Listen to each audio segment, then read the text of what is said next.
नमस्कार, आप देख रहे हैं एएमबी नेटवर्क। मैं हूं आपके साथ पंकज यादव। राजस्थान में आज बात करेंगे कोटा की, देश का सबसे बड़ा कोचिंग हब जहां पर है। कश्मीर से लेकर कन्याकुमारी तक के स्टूडेंट्स यहां पर कोचिंग के लिए आते हैं, लेकिन वहां के सियासी समीकरण कुछ और ही नजर आ रहे हैं।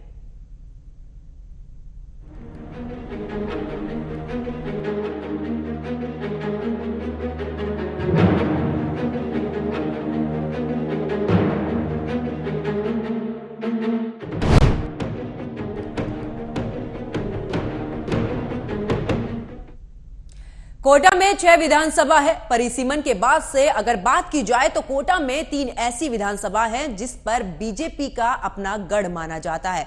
कोटा दक्षिण, लाडपुरा और रामगंज मंडी ऐसी है जहां पर बीजेपी की अगर बात की जाए तो पूरी तरीके से बीजेपी वहां पर काबिज है। तो वहीं सांगोद और पीपलदा के साथ में कोटा उत्तर विधानसभा सीट की बात की जाए तो यहां पर अक्सर बदलाव जो है वो नजर आते रहते हैं। इसी पर आज खास चर्चा करेंगे, लेकिन उससे पहले हमारी ये रिपोर्ट देखिए।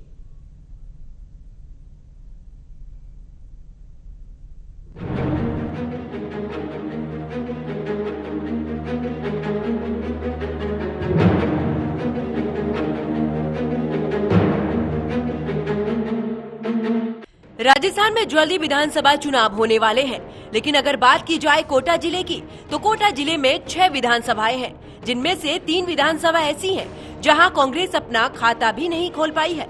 परिसीमन के बाद की ये स्थिति लगातार बनी हुई है। जबकि बाकी 3 विधानसभा की बात करें तो यहाँ एक बार कांग्रेस और एक बार बीजेपी का ट्रेंड रहा है। कोटा की 3 ऐसी विधानसभा है जहाँ पर बीजेपी का हमेशा से कब्जा रहा है, और उनमें से है कोटा दक्षिण, लाडपुरा और रामगंज मंडी, जहां पर बीजेपी की अजय सीट है। साल 2003 तक कोटा में 5 विधानसभा थी। परिसीमन में 1 सीट और बढ़ गई, कोटा उत्तर और दक्षिण हो गई।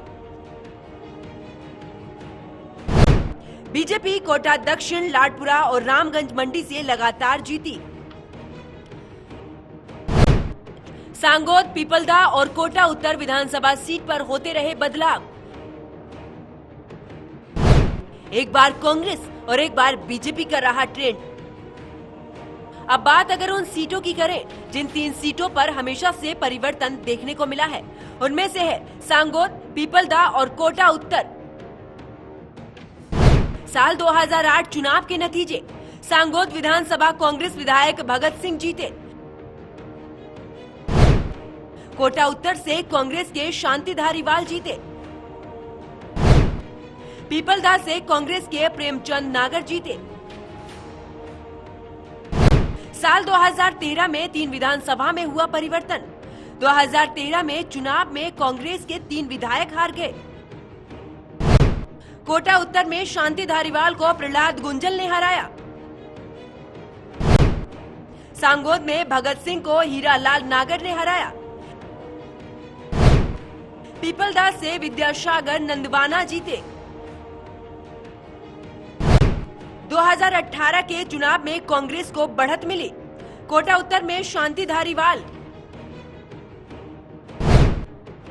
सांगोद में भगत सिंह, पीपलदा में राम नारायण मीणा को जीत मिली।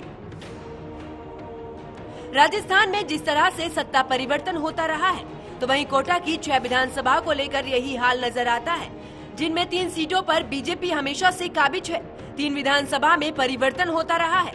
अब देखने वाली बात ये होगी कि इस बार कोटा की जनता क्या तय करती है। Bureau report, AMB network.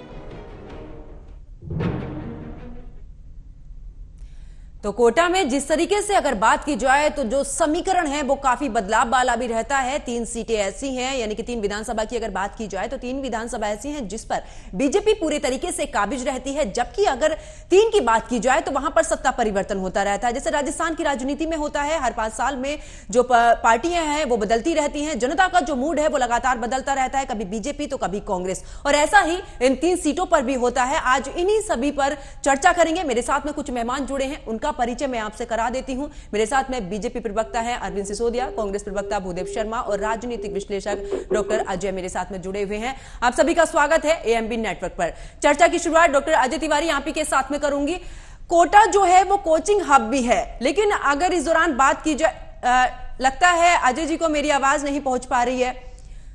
Bhudev Sharma ji, आज जिस तरीके से समीकरण जो रहा है कोटा की अगर बात करें, 3 सीटों पर बीजेपी पूरे तरीके से काबिज रही है, खाता भी नहीं खुल पाया है कांग्रेस का, तो कहां कमी लगती है जिस जगह पर खाता नहीं खुल पा रहा है?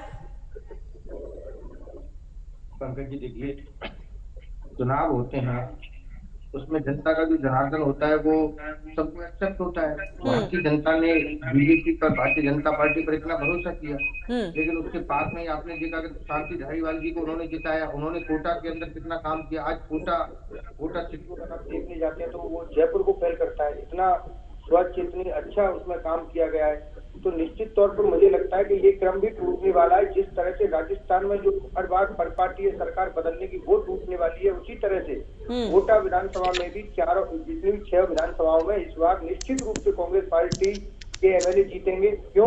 क्योंकि इस बार सारे समीकरण बदल वाले हैं। एक बार कांग्रेस और एक बार बीजेपी की जो सरकार आती थी, वो इस बार मैं बता रहा हूँ आपको कि राजस्थान में कांग्रेस पार्टी की सरकार रिपीट कर रही है, क्योंकि मुख्यमंत्री अशोक गहलोत जी के नेतृत्व में जितना काम राजस्थान के अंदर लोगों के लिए किया गया है, मुझे नहीं लगता कि पूरे देश के अंदर किसी भी राज्य में इतना काम लोगों के लिए किया गया है। चाहे वो चिरंजीवी योजना हो, चाहे वो विद्यार्थियों के लिए हो, किसानों के लिए हो, हर वर्ग के लिए उन्होंने योजनाओं को लाने का काम किया है। तो निश्चित तौर पर ये क्रम भी टूटेगा। यही क्या, कहीं और भी बहुत सी जगह ऐसी है जहाँ पर एक बार बीजेपी एक बार कांग्रेस आती है, तो मैं कहता हूँ हर बार अब कांग्रेस रिपीट कर रही है। 150+ सीटें हम लेकर के आ रहे हैं। लेकिन परिसीमन से लेकर अब तक तो लगातार बीजेपी 3 सीटों पर रही है। दक्षिण कोटा की अगर बात करें तो आर्थिक रूप से राजस्थान को मजबूत करता है, कोचिंग हब है वहां पर। कश्मीर से लेकर कन्याकुमारी तक के जो स्टूडेंट्स है वहां पर स्टडी के लिए आते हैं, तो वहां की सीट की अगर बात की जाए, काफी हॉट सीट में से आती है, वहां पर खाता नहीं खुलना एक बड़ी समस्या नहीं है कांग्रेस के लिए? बिल्कुल पंकज जी, इसका भी मैंने वही आपसे कहा, बिल्कुल समस्या है। अगर किसी सीट को हम नहीं जीत रहे, उस पर अलग रणनीति के तहत वहां पे उतरा जाएगा। और आपने देखा कि हमने वहां के शांति धारीवाल जी ने कितना काम किया है, तो निश्चित तौर पर वहां आसपास की विधानसभाओं के लोग देखेंगे और समझेंगे कि कांग्रेस पार्टी का अगर कोई एमएलए बनता है तो जितना काम उन्होंने कोटा के अंदर किया है तो इन दूसरी विधानसभाओं में भी करेंगे। तो ये जो परिपाटी है वो इस बार टूटेगी, यही मैं आपको बताने की कोशिश कर रहा हूँ कि ऐसा कोई फिक्स नियम नहीं होता है कि अगर 3 बार नहीं जीते हैं तो चौथी बार भी नहीं जीतेंगे। देखिए, इसमें कोई बड़ी बात नहीं है, क्योंकि जिस तरह का काम अशोक गहलोत जी ने किया है, विधायकों ने किया है, तो निश्चित तौर पर 150+ सीटें आएंगी और ये भारतीय जनता पार्टी का कोटा से भी सूत्र। ठीक है भूदेव शर्मा जी, वापस लौट रही हूँ। अजय जी, मेरी आवाज आप तक पहुंच पा रही है? जी बिल्कुल आ रही है जी। अजय जी, कोटा की जो सीटें हैं बेहद ही महत्वपूर्ण, ये 6 परिसीमन के बाद से 6 विधानसभा हो चुकी है वहां पर, लेकिन 6 में से 3 जो बीजेपी के हक में चली जाती हैं, परिसीमन के बाद से लगातार देख रहे हो 3 पर परिवर्तन देखते हैं।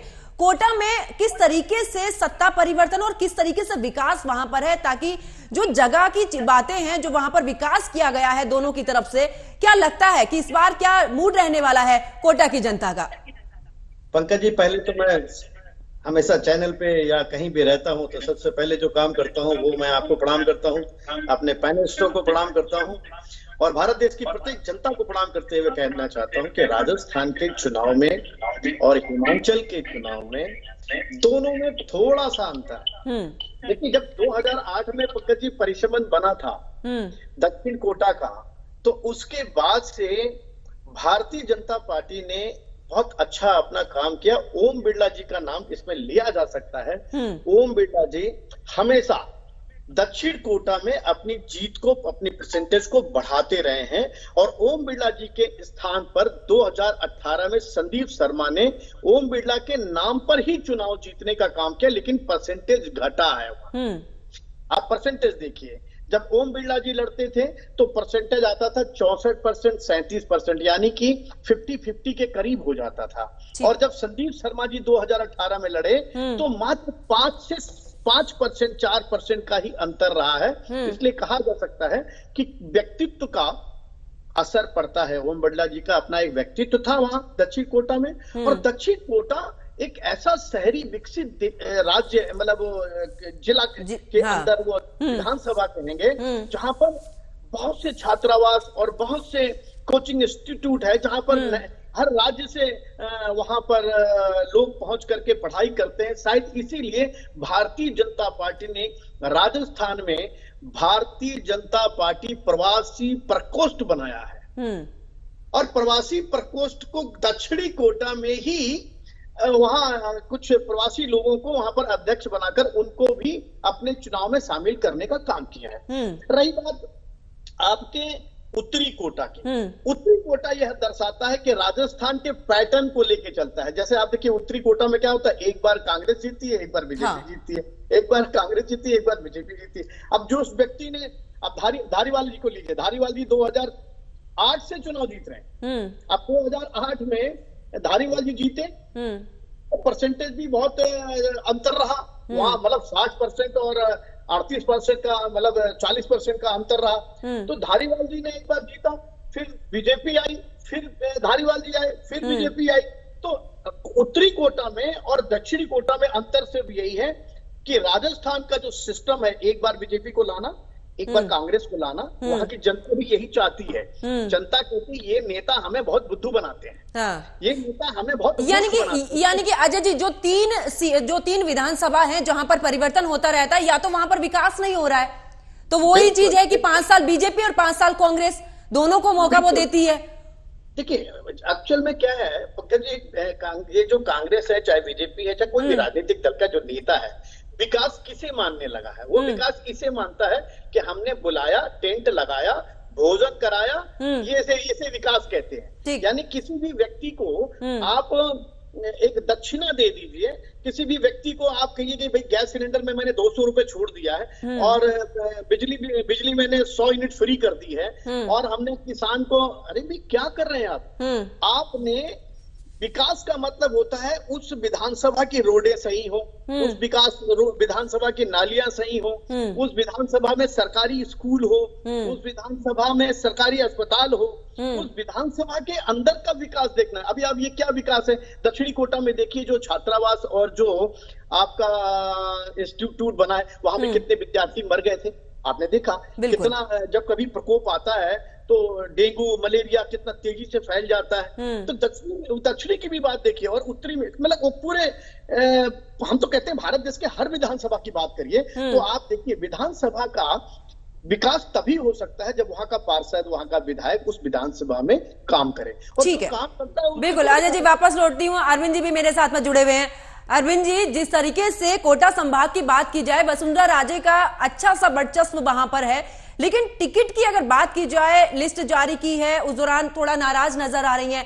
ऐसा तो नहीं है जो गढ़ है बीजेपी का और वसुंधरा राजे नाराज हो जाती हैं, तो कहीं ऐसा ना हो कि सत्ता परिवर्तन जो है 3 विधानसभा पर है वो धीरे धीरे बदलता चला जाए, क्योंकि जिस तरीके से कांग्रेस पूरे फुल ऑफ कॉन्फिडेंस के साथ में है कि इस बार फिर से सत्ता परिवर्तन, जहां पर बीजेपी जीती है वहां पर कांग्रेस ही जीतेगी। कांग्रेस पूरी तरह से गलतफहमी में है। पिछले चुनाव में भी कांग्रेस को 199 में से सिर्फ 99 सीटें मिली थी, 200 में से सिर्फ 100 मिली थी। पूर्ण बहुमत पिछली सरकार में भी नहीं मिला था, और इस बार तो सपना भी छोड़ दे वो, क्योंकि इस वक्त तो फाइट आपसी में टिकटों की चल रही है, कहीं भी दूर तक नहीं है। और ये 3 सीटें तो जीतते हम रहे ही हैं। मैं इस बार कहता हूं कि 6 की 6 सीटें बीजेपी जीत रही है। आप चुनाव के परिणामों के बाद भी आप हमसे बात करें, ये परिणाम आपको मिलेंगे कि 6 की 6 सीटें बीजेपी ही जीत रही है, क्योंकि बीजेपी का कार्यकर्ता जनता के बीच में दुख सुख में काम आता है। इनका कार्यकर्ता कभी घर से नहीं निकलता, सिर्फ वोट मांगने जाता है। ये जिस धारीवाल जी की बात कर रहे हैं, उनके विकास पुरुष तो कई, मतलब ये धारीवाल जी दूसरी पीढ़ी में, इनसे पहले भी एक बड़े नेता बने हैं, इनके पिताजी भी बड़े नेता रहे हैं। कोटा में एक बड़ा कद्दावर नाम है, लेकिन फिर भी हर बार 1 to 1 हारते हैं। एक बार चुनाव जीतते हैं धारीवाल जी, तो दूसरी बार चुनाव हारते हैं। हारते क्यों हैं? क्योंकि जनता से जुड़ाव नहीं है, इसलिए हारते हैं। हमारे कार्यकर्ता, लेकिन उन 3 सीटों पर अरविंद जी उन तीन सीटों पर तो बीजेपी नहीं, उन 3 सीटों पर तो बदलाव हो रहे हैं। फिर इसका मतलब कि बीजेपी पर भी विश्वास नहीं, उन जो 3 विधानसभा है उन पर बीजेपी पर भी विश्वास नहीं है, क्योंकि एक बार कांग्रेस एक बार बीजेपी, तो इसका मतलब आपके उसमें भी इतना अच्छे कार्य नहीं होने की जनता हम पर विश्वास करे। दरअसल क्या है कि विधानसभाओं के क्षेत्रों का एक नेचर भी होता है। हाँ। उस नेचर के हिसाब से हम लोग लगातार फाइट करके दूसरी बार उनको हराते हैं। लगातार दूसरी बार ये जो फाइट वाला आपने जो किया है, तो क्या फिर जब जो नहीं, फिर ये वाली बात अरविंद जी, फिर ये वाली बात है कि जहां कांग्रेस काम नहीं करे फिर आप कांग्रेस को हटाने, फिर आप विकास के कार्य फिर करते हैं। तो जनता को कांग्रेस की तरफ ना झुकाकर आप विकास के कार्य करिए ना, आप मौका ही मत दीजिए कांग्रेस को।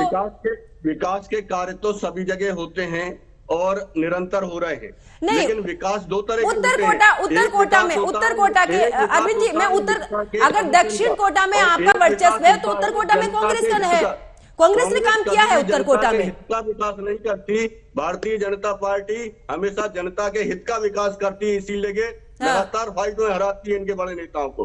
जो लोग ये मंत्री बन के आते हैं कांग्रेस शासन में, उन मंत्रियों को हराती है भारतीय जनता पार्टी, क्योंकि भारतीय जनता पार्टी जनता के विकास की चिंता करती है, जबकि ये लोग अपने कमीशन खोरी के विकास का काम करते हैं। और इसीलिए जनता द्वारा दूसरी बार ठीक है अरविंद जी, जवाब ले लेते हैं। पिछली बार भी थे, पिछली बार भी इन्होंने एक नारा दिया था कि 7 वंडर, 7 अजूबे, 8वां अजूबा बन गए धारीवाल जी। 7 अजूबे के बाद 8वां अजूबा बन गए, तो कमीशन खोरी के कारण ही तो बने। ठीक है, इस बार रिवर फ्रंट, ये बार इनका रिवर्स फ्रंट हो जाएगा। ठीक है, क्योंकि बात यह है कि कमीशन खोरी का विकास और जनता के हित का विकास दोनों। भ्रष्टाचार तो अरविंद जी, भ्रष्टाचार तो राजस्थान के अंदर चाहे वसुंधरा राजे हो या फिर नहीं, भ्रष्टाचार में तो चाहे कांग्रेस हो या बीजेपी है, दोनों पे ही आरोप लगे हुए हैं, ऐसा नहीं है। इनके खुद विधायक। ठीक है अरविंद जी, जवाब ले लेती हूँ भूदेव शर्मा जी से। भूदेव शर्मा जी, एक तो जिस तरीके से अभी तक राजस्थान में, ये मेरा सवाल है कि जिस तरीके से राजस्थान में अभी तक सूची नहीं आई है, आखिरकार किस जगह पर माथापच्ची चल रही है, किस जगह से, क्योंकि ये भी देखा है कि एक सीट से कई दावेदार जो हैं वो अपना दावा ठोके हुए हैं, तो क्या इसी वजह से राजस्थान में अभी तक सूची नहीं आ पा रही, अभी तक उस पर पूरी तरीके से तस्वीर क्लियर नहीं हो पा रही? और जिस तरीके से बीजेपी कह रही है कि जनता जो मौका देती है वो तब देती है जब कांग्रेस विकास कार्य नहीं करते हैं, तब वो बीजेपी पर विश्वास करती है। इसका जवाब देता हूँ। पहले तो मैं आपको सूची को लेकर के जवाब देता हूँ कि ये कांग्रेस पार्टी है जो एक पूरी तरह लोकतांत्रिक पार्टी है। ये किसी एक व्यक्ति की पार्टी नहीं है, किसी एक नेता की पार्टी नहीं।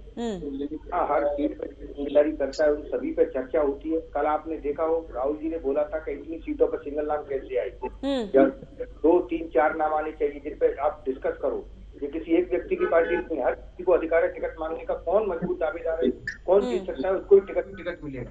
ये आपकी मीडिया में ही चल रहा था, आपने अगर शायद कवर किया हो तो मुझे नहीं पता, लेकिन सारी मीडिया में चल रहा था कि राहुल जी ने लिस्ट को लेकर के आपत्ति जताई क्योंकि सिंगल नाम आई थी। हाँ। तो निश्चित तौर पर जितने भी नाम आएंगे उन पर स्क्रीनिंग कमेटी होती है, पहले प्रदेश में होती है, फिर सीईसी होती है दिल्ली में, उसके बाद लिस्ट जारी की जाती है। और मुझे लगता है आज नहीं तो कल शाम तक लिस्ट निकल जाएगी। वो एक अलग मसला है, वो पार्टी के अपना अंदरूनी मसला है, उससे कोई फर्क नहीं पड़ता। दूसरी बात यह है कि अभी सिसोदिया जी बोल रहे थे, तो पंकज जी, आज भारतीय जनता पार्टी इतनी डरी हुई है कि ये अपने सांसदों को, आप ये बताइए, एक तरफ तो ये कहते हैं कि एक देश एक चुनाव, दूसरी तरफ जो सांसद है उनको विधायक कर लड़ाएंगे, तो सांसद सीट खाली हो जाएंगी, फिर वहां सांसद वापस लड़ेंगे, या फिर जो सांसद है वो सांसद रहेंगे तो फिर विधायक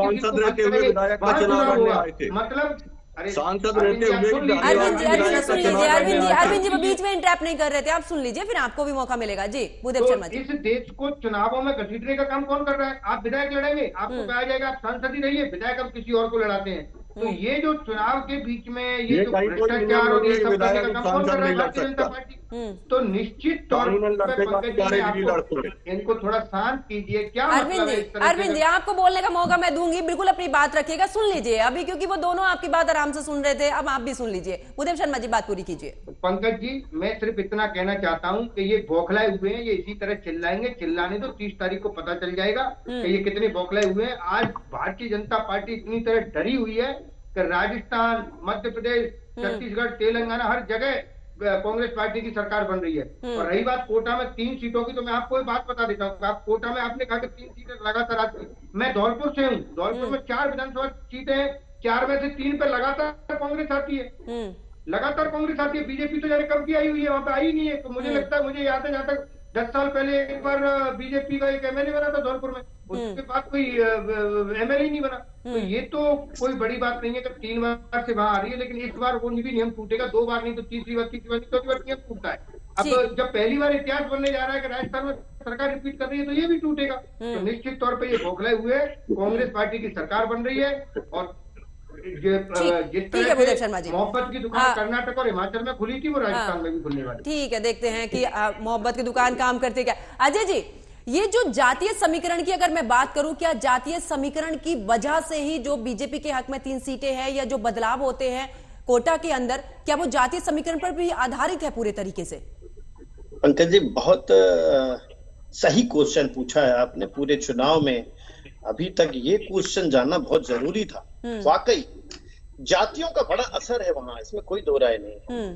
जातियों पर चुनाव अगर नहीं होता तो आप कांग्रेस के राजेश पायलट जी जब थे, आप देखिए जब राजीव गांधी और राजेश पायलट जी जब थे वहां पर, तो जातियों का बड़ा असर किसी किसी क्षेत्र में बहुत अच्छा पड़ता था। लेकिन दक्षिणी कोटा में जातियों का भी असर है। वहां पर आप देखें जो मारवाड़ी तबका है, जो बनिया तबका है, वो भी काफी संख्या में है, और वहां पर राजपूत भी हैं। लेकिन जो संख्या ज्यादा है उसकी वजह से भी ओम बिरला जी को बहुत अच्छा समर्थन मिलता था, और उनका व्यक्तित्व भी अपने, चाहे वो किसी पार्टी से हो, बिरला जी का व्यक्तित्व भी बहुत अच्छा था वहां, और इसी अच्छे की वजह से वो जीते थे। हाँ, कुछ लोगों की पॉलिटिक्स में सोच हो जाती है, कहना कुछ है, बोलना कुछ है और सुनना कुछ है, ये आदत भी जाती है। इसी आदत को खत्म करने के लिए राजस्थान की जनता ने अपने अंदर एक प्लान बना रखा है, हमेशा की तरह एक प्लान बना रखा है, मन बना रखा है कि देखो ये इनको इस बार हरा देना है और अगली बार जिता देना है। और इसी प्लान की वजह से राजस्थान में लोग सक्सेस भी हैं। पर ऐसा तभी हो सकता है जबकि सिस्टम जो पुराना परंपरागत चल रहा था वो सिस्टम बन जाए। लेकिन इस बार का चुनाव बड़ा टेढ़ा है। भारतीय जनता पार्टी ने जो लोकसभा के प्रत्याशी और कैबिनेट मंत्रियों को उतारा है, वह कहीं ना कहीं गणित को फेल कर सकता है, क्योंकि जो भी लोकसभा का प्रत्याशी है वो लोकसभा का प्रत्याशी होता है और हर विधानसभा में उसकी अपनी पकड़ होती है। और वह चुनाव भी आप देखिए कितना बढ़िया तरीके से उतारा। आप देखिए सिंधिया की बात कर रही थी, सिंधिया जी को कहीं भी ज्यादा वजन नहीं दिया गया है। सिंधिया जी को बहुत अच्छा वजन देने की बात भारतीय जनता पार्टी ने नहीं की है। भारतीय जनता पार्टी ने अपने हिसाब से चलने का काम किया है, और निश्चित तौर से इस बार भारतीय जनता पार्टी ने जो चाल चली है वो ऐसा लगता है कि वो सक्सेस हो सकते हैं, इसमें कोई बड़ी बात नहीं है। यानी कि पूरी तरीके से जो अगर बीजेपी जो 3 विधानसभा है, अगर वहां पर पूरे तरीके से जातीय समीकरण के हिसाब से अपने जो प्रत्याशी है वो उतारती है, उसके बाद से ही ये सीधी जो तस्वीर है वो साफ होती है। भूदेव शर्मा जी, एक सेकंड पंकज जी, अभी मैं अरविंद जी की बात से एक बात कहना चाहूंगा। अरविंद जी बार बार कह रहे थे कि धारीवाल का नाम मत लीजिए। देखिए अरविंद जी, आप सुन रहे हैं हमको, जनता आपको सुन रही है, करोड़ों जनता आपको देख रही है। जब हम और आप टीवी पर बैठ के बोलते हैं तो हम केवल एक दूसरे को नहीं बोलते हैं, हम समाज में अपनी बातों को रखकर समाज की दिशा को बदलने का काम करते हैं। तो ऐसी स्थिति में धारीवाल जी के बारे में आप चर्चा कर रहे थे कि धारवाल जो है हर बार हार जाते हैं और उनको क्या वो तो बीत गए, ऐसा नहीं है। ओम बिरला जी भी कई बार वहां से जीते हैं, और ओम बिरला जी की छवि अपनी है, धारीवाल जी की छवि अपनी है। कोई भी व्यक्ति इस धरती का बुरा नहीं होता, बुरा उसकी सोच होती है। हर व्यक्ति कोई बुरा नहीं होता है, व्यक्ति की सोच बुरी होती है। और आदमी जब सोच नेगेटिव रखेगा तो नेगेटिव ही जाएगा, और पॉजिटिव रखेगा तो पॉजिटिव जाएगा। इसलिए हर व्यक्ति को पॉजिटिव सोचना चाहिए। आप भी किसी कांग्रेस के लिए भी पॉजिटिव सोचिए, नेगेटिव। ठीक है भूदेव शर्मा जी, क्या जातीय समीकरण को लेकर जो है अभी भी कांग्रेस थोड़ा सा पीछे रह जाती है बीजेपी के मुकाबले प्रत्याशियों को उतारने में? मुझे लगता है कि ये जो समय है 21वीं सदी का भारत है, इसमें अब जातीय समीकरण ठीक है। आज जो जरूरत है किसी चीजों की, जो विकास में पिछड़ गए हैं उनको आगे लाने के लिए इस चीजों की जरूरत है। लेकिन मुझे लगता है कि आज की जनता इतनी समझदार हो चुकी है कि वो केवल विकास के नाम पर, कि आज आपको लोगों के लिए, वहाँ के प्रदेश के, वहाँ के क्षेत्र के लोगों के लिए क्या योजनाएं लेकर के आ रहे हैं, आपने पिछले 5 साल में क्या किया, आप ये बताने का काम कर रहे हो। आपने देखा हो कि हमारे मोदी जी कहीं पर भी जाते हैं बस केवल हिंदू मुस्लिम मेरे को गाली देने का काम, ये वो, बस वही बातें करते हैं। लेकिन जातीय समीकरण पर तो विपक्ष का भी फोकस रहा है ना। जातीय समीकरण तो दूसरे राज्यों में भी जिस तरीके से बिल्कुल जातियों को लेकर, जनगणना को लेकर जिस तरीके से बात चल रही है, क्या उस जगह पर आप राजस्थान में उसके आंकड़े अलग देखते हैं क्या, कि यहाँ पर जातीय समीकरण नहीं चल पाएगा और दूसरी जगह पर हम दूसरे राज्यों में जिस तरीके से जातीय गणना हम करा रहे हैं वहां पर वो समीकरण काम करेगा? जातीय जनगणना सभी जगह होगी, अगर एक जगह कैसे हो सकती है कि केवल राजस्थान में मत करवाइए, हिमाचल में करवाइए, छत्तीसगढ़ में मत करवाइए, ये कौन सी बात होती है? सभी जगह होगी। आपके चैनल पर डिबेट हो सकती है कि तो आज वही चीज मैं भी पूछ रही हूँ ना कि क्या कांग्रेस पीछे रह जाती है क्या जाति, अगर हम जाति आधारित पर देखें, क्योंकि बीजेपी अपने प्रत्याशियों को लेकर जिस तरीके से एक के बाद एक ऐसे प्रत्याशी उतारते हैं जहां पर लगता है कि यहाँ पर मेरा स्वर्ण वोट है तो स्वर्ण वोट मुझे इससे मिल पाएगा, तो क्या इसी वजह से कांग्रेस थोड़ा पीछे है? आपकी निगाह, मतलब आपका नजरिया क्या कहता है इस पर? नहीं, इसमें ऐसे कैसे कह सकते हैं कि जातीय समीकरण को लेकर के कांग्रेस पीछे? एमपी में भी हमारी सरकार बनी, राजस्थान में भी हमारी सरकार थी। अगर यही जातीय समीकरण होता तो हमारे एमएलए नहीं जीतते, बिल्कुल नहीं जीतते। ये तो एक परिवर्तन होता है। आज 21वीं सदी का भारत है।